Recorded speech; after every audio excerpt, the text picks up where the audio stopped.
A new DHS report on the shooting death of Alex Pretti by federal agents has administration officials pointing fingers.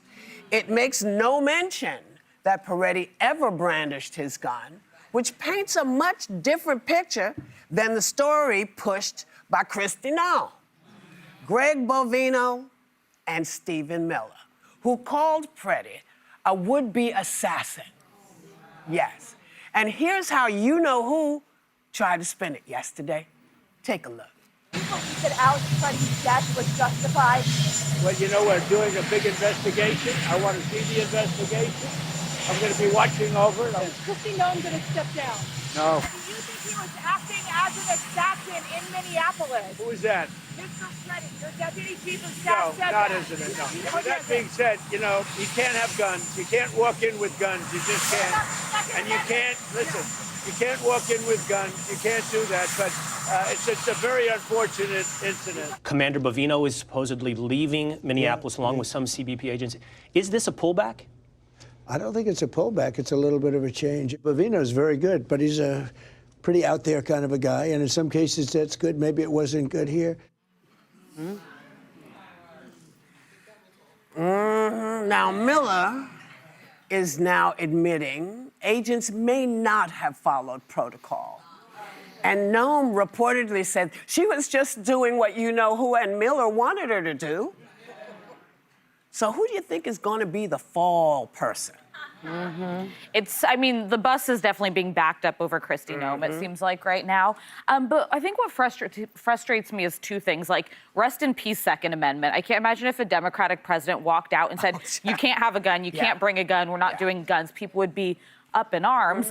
But secondarily, I'm someone who deeply supports law enforcement. And what we saw in the streets of Minneapolis is an utter breakdown of protocol by law enforcement. And I think a big, like once somebody is disabled, their arms above their head, their shirt pulled over their back, their gun removed from their person, there is not a law enforcement entity in this country who would say the next step is that 10 times they should be shot. That is indefensible. But I would also say this is likely a result of ICE and CBP having shorter training standards. They basically want to surge these people into the streets. So they have actually reportedly gone from 5 months of training down to 6 weeks or less. Sarah's highlighted this before. That is unheard of in a major law enforcement capacity. They're recruiting at age 18, which, yes, you can serve in the military, but we talk about the frontal lobe is not fully formed at that age. Not till 30. They're giving these massive bonuses of signing bonuses of $5,000, and they're leaning, or $50,000, and they're leaning into recruiting people who are playing video games.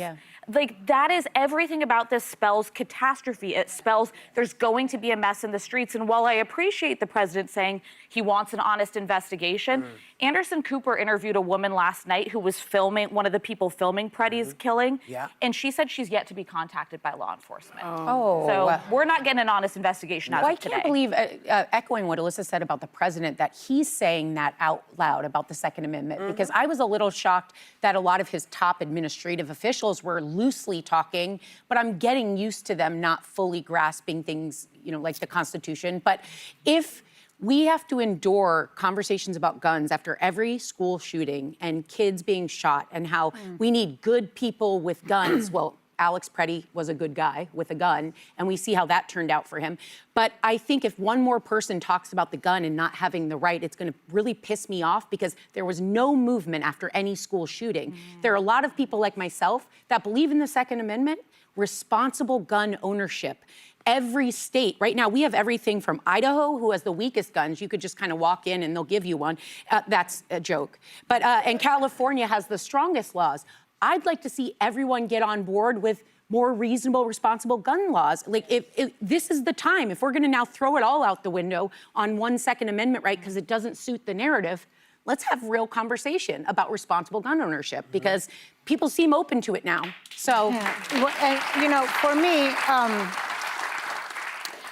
it's also what they did and said after the death, the killing of Renee Good, where they said that these ICE agents, these federal agents, had absolute immunity. So you double down, you send even more agents to Minneapolis, a city which has now been occupied and militarized for over 2 months. You tell them they are allowed to do anything they want. You send them out there with a leader, Greg Bovino, who's parading through the streets dressed in Nazi haute couture.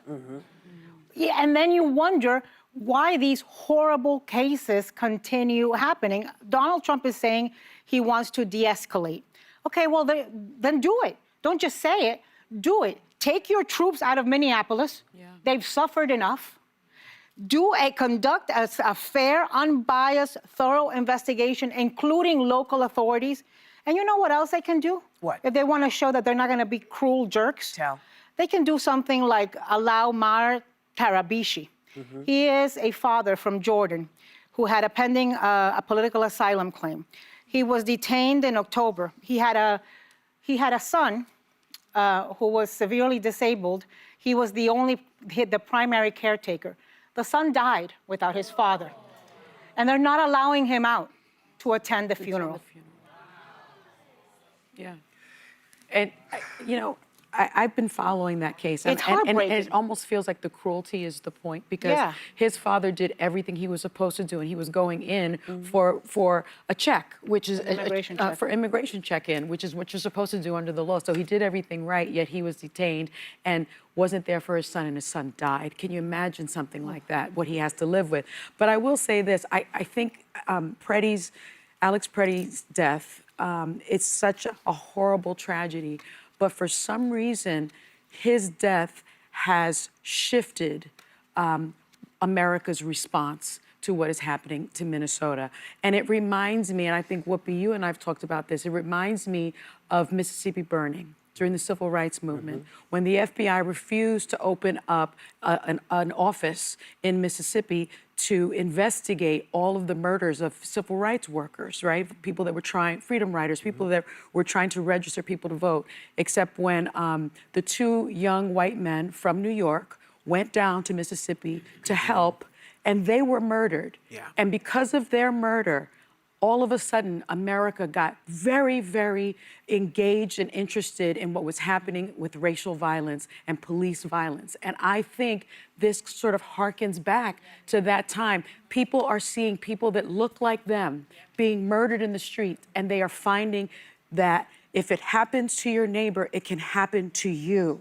And I think that while tragic, his death will be the change in Minnesota. I really believe that. You know what? It was a Schwerner and Andrew, Michael Schwerner and Andrew Goodman. Yeah. And young Mr. Cheney. And Mr. Cheney, yeah. Look, I have been bitching about this for months. Yeah. For months. That if we don't start paying attention, nothing is going to change. And we kept saying, where is the line in the sand? Yeah. Well, this is a man they tried to disparage and couldn't. Yeah. They tried to disparage Ms. Good as well and couldn't. And people are starting to say, well, wait a minute. You said this was for people who were bad. We were going to get people who were bad, and we were putting them out of the country. Instead, we're finding that you're putting out children, you're putting out families. And when you go to your thing with the judge for immigration check-in, that's telling you you're following the rules. Yeah.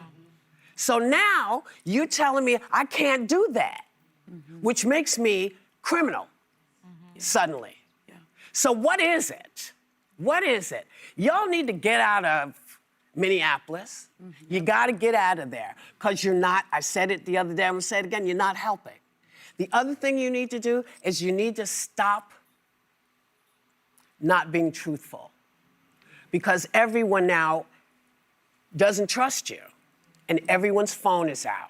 And we are seeing things we should not be seeing. Little kids should not have to see people getting shot on the streets of this country. This is not some backwater. This is America. So if you keep talking about, oh, we have to take our country back. Yeah, the people for midterms are going to take their country back because they're tired of this. So they're going to do what the show is doing right now. They're taking their time back, and we will be right back.